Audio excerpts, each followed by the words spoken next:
Chapter 1. Out of the Stable. Because in Stable 2, no pony ever enters, and no pony ever leaves. Gray. The walls of the maintenance stalls were all a very monotonous, dull gray. The particular wall I was staring at had the merit of being a very clean gray.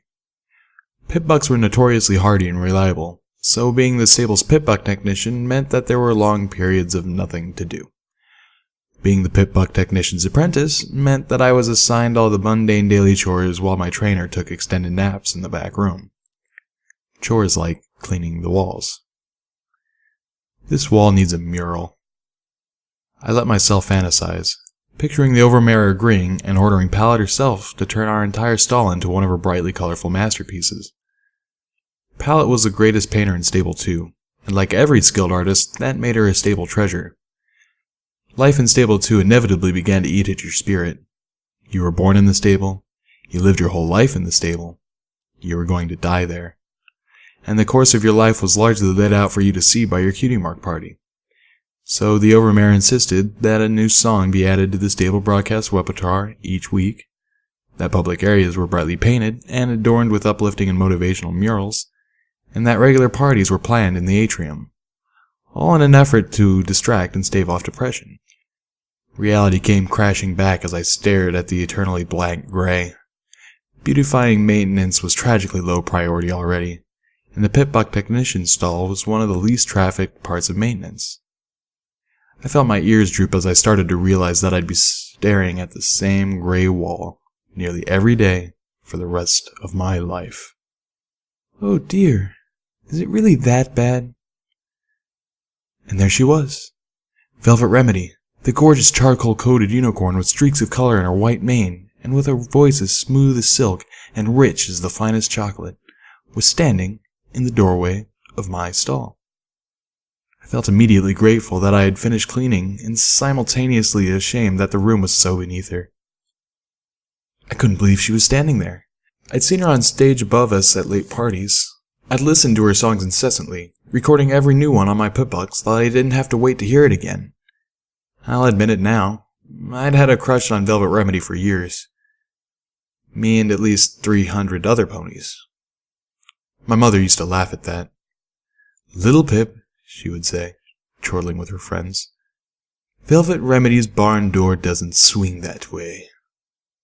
It took me a couple of years to understand what my mother had meant by that, and it took me several seconds to process that Velvet Remedy had just asked me something.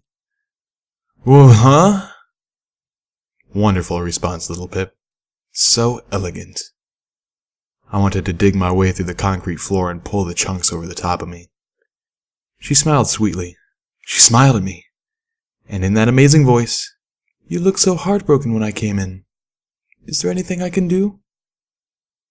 Velvet Remedy offered to help me. I was shocked back to my senses. Velvet Remedy must have some reason to be down here. Some pit-buck reason.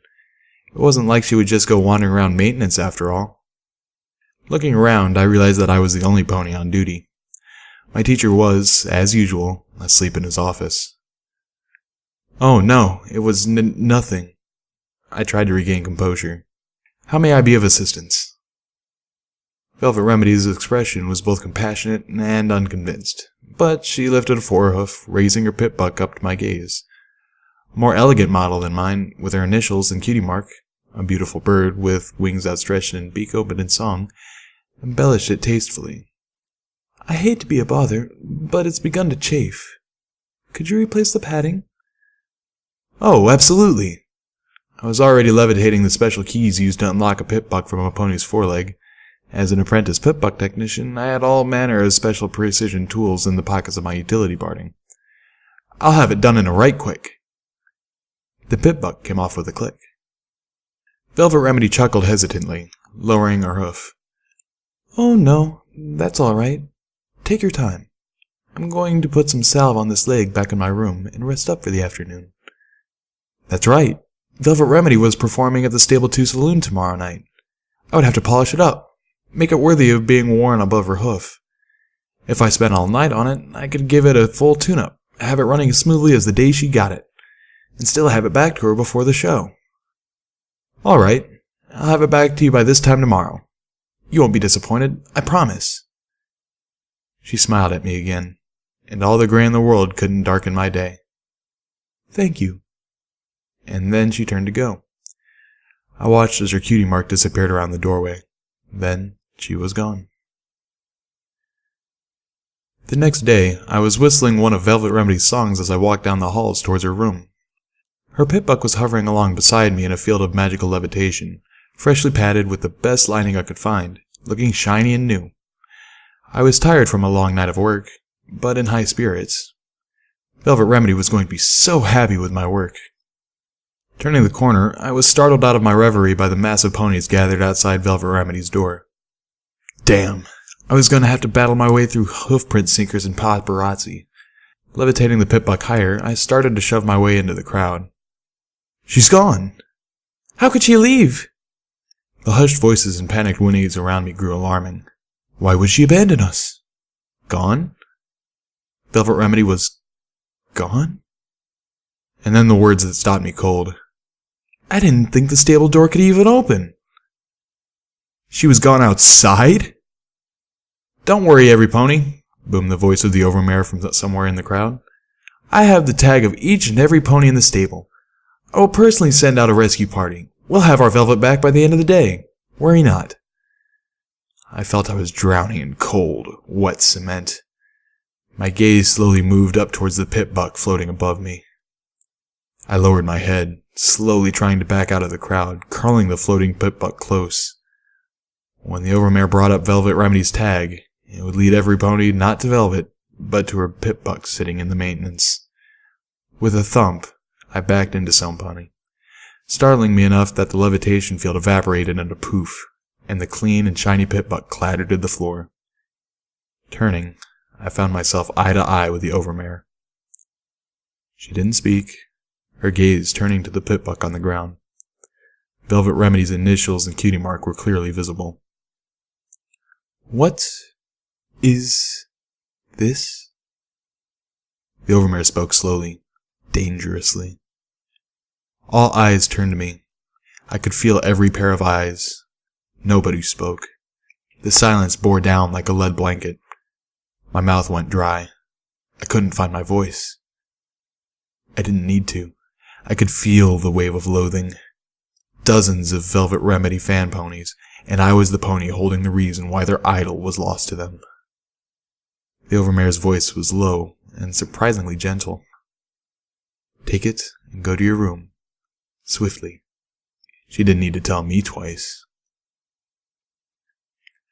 I lay on my bed that evening, poking at Velvet Remedy's Pip-Buck as the radio in my own played yet another reiteration of the tragedy of the day. I couldn't believe it. Velvet Remedy was gone. I couldn't understand. How could she leave? Why would she go? The door out of Stable 2 was closed and sealed. Only the overmare knew the secrets to opening it, assuming it could even open. Which, obviously, it could. But why? Nobody really knew what was outside, if there was anything out there at all. Historical books suggested the world outside was blasted, lifeless, and poisonous. That was, at least, the common and logical assumption. But a ghost story some pony told at my first, and only, slumber party had given me horrible nightmares and still lurked in the shadows of my head. A tale of a pony who somehow got the stable door open and stepped outside, only to find out that there was no outside, just a great nothingness that whisked the pony away, devouring her soul so that she was nothingness too. Empirically, I knew that wasn't the case, but the mental image still haunted me. The two things I did understand was that Velvet Remedy had gotten me to remove her Pip-Buck so the overmare couldn't track her with it, and that I was screwed. Being the smallest pony my age, and the last to get my cutie mark, did not facilitate building friendships with my peer ponies. Mother honestly didn't help either, nor did waking up screaming at my first slumber party. So I was used to being alone. But I'd never had enemies before. I'd been beneath the notice of other ponies, but I'd never had one hate me. I really couldn't blame them either, even though it totally wasn't fair. They were upset and hurt and needed a scapegoat. The news hadn't mentioned me by name, Just Velvet Remedy's custom decorated Pip-Buck was found in the possession of a Pip-Buck technician pony. But with a whole 2 of us, it wasn't hard for every pony to figure out, even without the scene outside her room earlier. The Overmare was speaking on the radio. "We are all feeling this loss, but I want to remind every pony that Velvet Remedy chose to do this. She chose to leave her home, to abandon us, her family. She betrayed my trust, and she betrayed yours, just as she betrayed the trust of the pony who she tricked into removing her Pip-Buck, ensuring we could not find her. I know many of you are angry or hurt. I urge you to direct that anger where it truly belongs." As thankful as I was for her words, it wasn't going to change the resentment that I would face every day, even if every pony kept it to themselves. It hung in the air like old smoke. I distracted myself with the errant Pip-Buck, taking note of an encrypted file. I had spotted it yesterday, figuring it was probably an unfinished new song. I didn't want to open it then, both out of respect for Velvet Remedy's privacy and a dislike for spoilers. But I guess it didn't matter anymore. The song would never be played. Opening a pouch on my utility barding, I withdrew an access tool that would allow me to remove the encryption safely and easily. It was a sound file. I played it.